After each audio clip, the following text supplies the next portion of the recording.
चिड़िया का बेटा कुकू और गौरी कव्वी का बेटा जग्गू कबूतर चाचा की दुकान पर बैठे हुए थे। जब कबूतर चाचा का ध्यान दूसरी तरफ जाता है तो कुकू और जग्गू कबूतर चाचा का एक समोसा चुरा लेते हैं और वहाँ से भाग जाते हैं।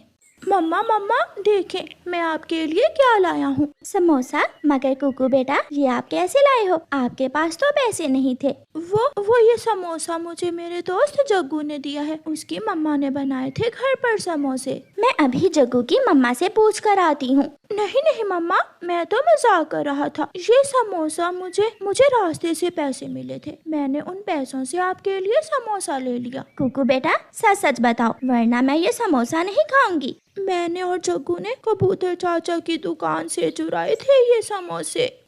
तो अब बोला सच मेरे बेटे ने। बेटा, चोरी करना बुरी बात होती है। प्रॉमिस करो फिर कभी चोरी नहीं करोगे, फिर मैं ये समोसा खा लूंगी। मम्मा प्रॉमिस। फिर मम्मा चिड़िया वो समोसा खा लेती है।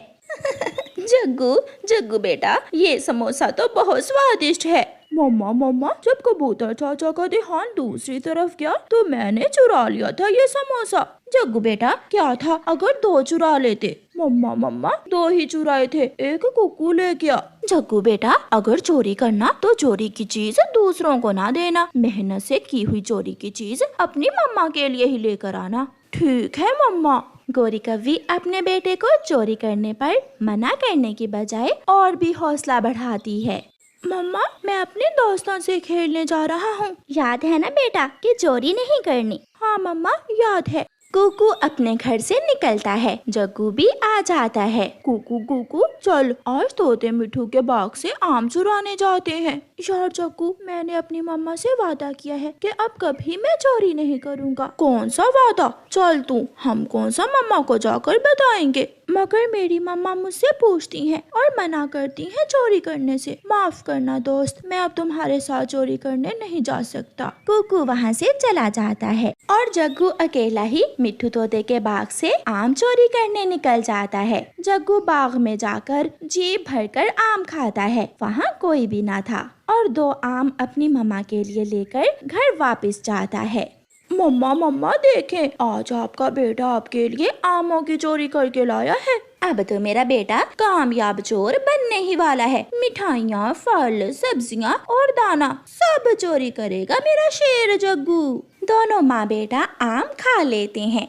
मम्मा आज फिर जग्गू मिठू अंकल के बाग से आम चुराने गया था। उसने मुझे भी कहा आम चुराने को, मगर मैं नहीं गया उसके साथ। वहाँ टोकरी में आम रखे हुए हैं। मैंने अपने बेटे के लिए चोरी के नहीं, मेहनत की कमाई से आम लिए हैं। मेरे बेटे, जो भी चीज खाने को दिल करे मुझे बता दिया करो। उस जग्गू के बच्चे के साथ बात भी ना किया करो।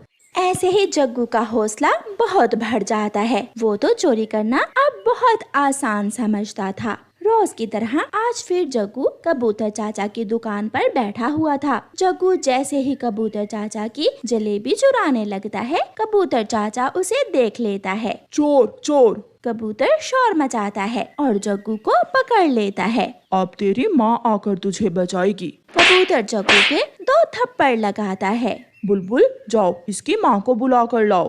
बुलबुल जाती है और उसकी मम्मा को बताती है। हाय, मैं मर गई, मेरा जग्गू चोरी करते पकड़ा गया है।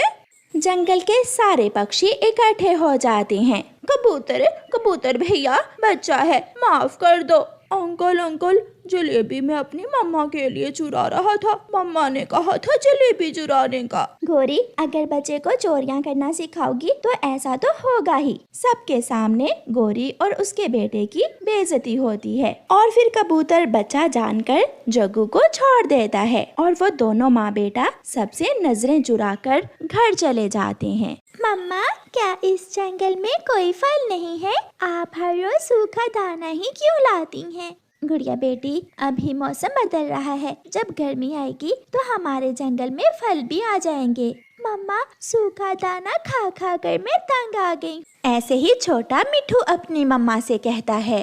मम्मा, जब देखो सूखा दाना। सुना है हम तोते तो अमरूद बहुत शौक से खाते हैं, मगर मेरी कहाँ इतनी किस्मत कि मैं मीठे मीठे अमरूद खाऊं।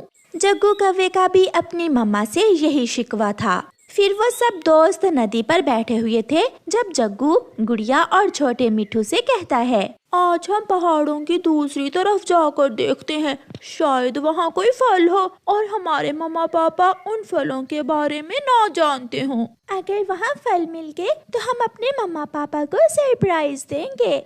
फिर वो तीनों दोस्त पहाड़ों की दूसरी तरफ फल ढूंढने जाते हैं। जब वो पहाड़ की दूसरी तरफ देखते हैं तो वहाँ तो सच में बहुत ही फलदार पेड़ थे। वो जंगल तो हरा भरा था, जिधर देखो उधर ही फल। हमें जल्दी से जाकर अपने मम्मा पापा को बताना होगा, वो ये सुनकर बहुत खुश होंगे। वो सब वापस लौटते हैं।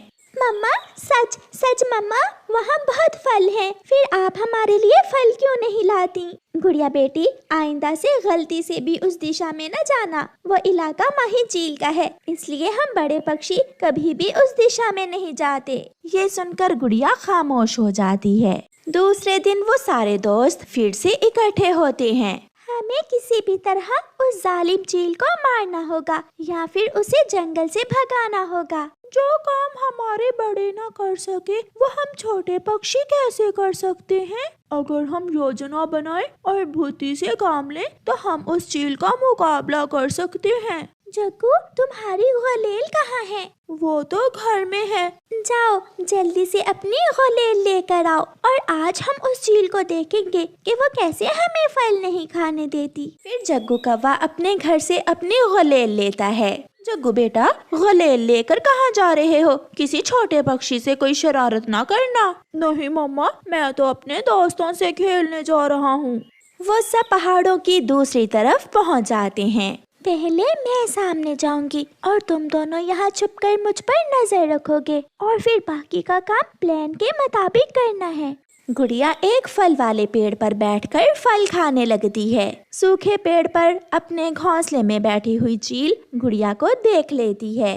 अरे अरे चील जी, तेरी तो किस्मत जा गई। कई दिन हो गए थे मांस नहीं खाया। चिड़िया छोटी जरूर है मगर होगी मजे की। ये सोचकर वो चील गुड़िया की तरफ उड़ती है। चील जी, आप यहाँ क्या लेने आई हैं? जैसे तुम ये फल खा रही हो ऐसे ही मैं तुम्हें खाने आई हूँ। चील आंटी, हमारे जंगल में मीठे फल नहीं है, इसलिए मैं कई दिनों से लाल मिर्ची खा रही हूँ। मेरा मांस तो बहुत कड़वा होगा। मनहूस, क्यों ऐसी बातें करके मेरा दिल जला रही हो? आंटी चील, अगर आप मुझे खाना ही चाहती हैं तो मुझे ये मीठे मीठे फल खा लेने दें ताकि मेरा मांस मीठा हो जाए।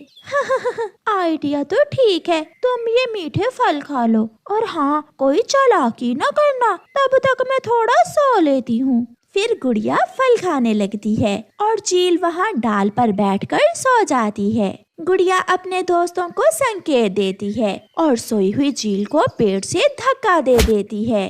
चालाक चिड़िया, मैं छोड़ूंगी नहीं तुम्हें। गुड़िया एक तरफ को भागती है, चील भी पीछे उड़ती है। पीछे से जग्गू अपनी गुलेल निकालकर चील को निशाना बनाता है। मर गई, ये कौन है मेरे पीछे? फिर चील पीछे की तरफ भागती है। गुड़िया पीछे से आकर चील के 2-3 चोंचे मारकर भाग जाती है। छोटा मिट्ठू भी अपनी चोंच अच्छे से तेज करके आया था, वो भी कम न था। वो भी चील के सर में एक जोर की चोंच मारकर भाग जाता है।